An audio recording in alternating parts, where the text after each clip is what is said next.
I'm lost because the minister has come to this house with a casual answer, describing stories of aircrafts, size of aircrafts and things, which has nothing to do, Mr. Speaker, with the question that I raised.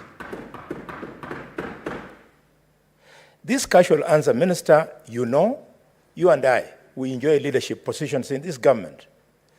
We can talk to each other here and talk to each other behind the tent and talk to each other in our private offices as we do. The purpose of this question, Minister, is for us now to bring it in the open to the public in Kakamega to know the progress of this project.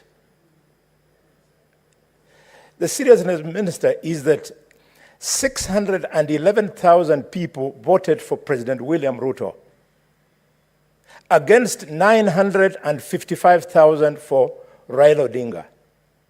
There was work that was done. And now, when you treat us casually like this, you know that on 8th of December 2022, the President came to Kakamega. Senator Bony, can you be very specific on your question? Mr. Speaker, sir, because he was casual. Know the history of the voting and what happened? Yeah, I've left out history of voting. Just go specific. Your indulgence. What you need to be addressed. Mr. Speaker, your indulgence, please. If I don't do this, I'll lose this house, I'll lose the public. Mr. Speaker, on 8th of December 2022, the President came into Kakamega and launched this project, and alongside it, commercial aircrafts, which have been ongoing. He came again, Mr. Speaker, on 18th of June this year, and announced the construction of an apron at 50 million shillings. The minister knows. And lastly, Mr. Speaker, on 25th of August, the President stayed in the county for 5 days, and this was the project. So I was expecting the minister was coming here to tell us only two things. When is the payment for residents going to commence? Because from that time last year, they stopped doing end development. They know they are moving out. And two, to tell us when is the construction starting.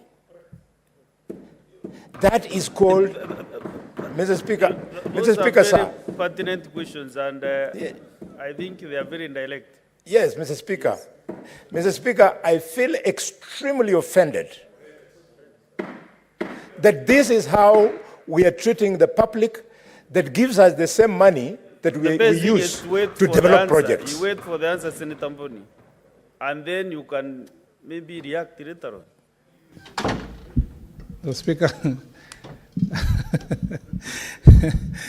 Mr. Speaker, of course, I have maximum respect for the Senator Khalwale, not just because we serve together in this chamber, but because he is at the top leadership of this administration. Mr. Speaker, I have given the answer, and that is the answer. The answer being, Mr. Speaker, that first, we can't go beyond 1.4 kilometers. The international standards that are observed for establishment of an airport, Mr. Speaker, tells us that in terms of the approach to that runway, we can only accommodate 1.4 kilometers. And to do so, Mr. Speaker, we must acquire land. I spoke to Governor Barasa this morning on the same issue, Mr. Speaker, because Senator Khalwale knows one thing, that in the said meeting, the county government offered to acquire the land.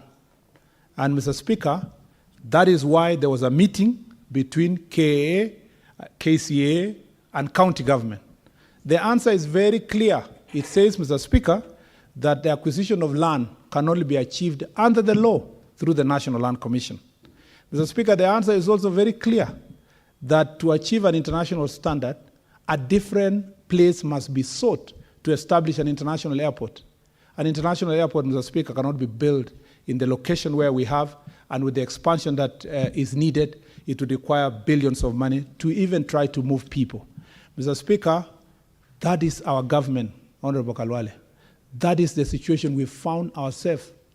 It requires, you were in the meeting, You were in the meeting, Mr. Speaker, and the answer of, Mr. Speaker, 400 million was required in the discussion in the meeting for purpose of, Mr. Speaker, expanding. The county government said that to acquire that land, they need 400 million from KAA and the national government. The president made it clear that the support would be needed, Mr. Speaker, for purpose of expanding that land from a partnership with county government. So, Mr. Speaker, the Honorable CS cannot come to the chambers and August House, a very respectable house, and give an answer that is outside the technical advice that comes with the specification of what an airport looks like, Mr. Speaker. But I appreciate the passion that with which Senator Khalwale is prosecuting this matter. It helps my ministry, if it was possible, that Parliament appropriate some money for purpose of that acquisition. If that passion also can be channeled to the National Assembly to look for the resources. But we know the circumstance under which we are operating, Honorable Khalwale, that we must keep certain level of fiscal discipline because of the challenges we have as a government. I thank you, Mr. Speaker. Thank you. Now we go, as per my directive, I want to open the next 30 minutes to the members, senators, to ask supplementary questions, especially on airports, or as a similar supplementary question, so that we tighten up this process. We ask your supplementary. Just 2 minutes, Senator.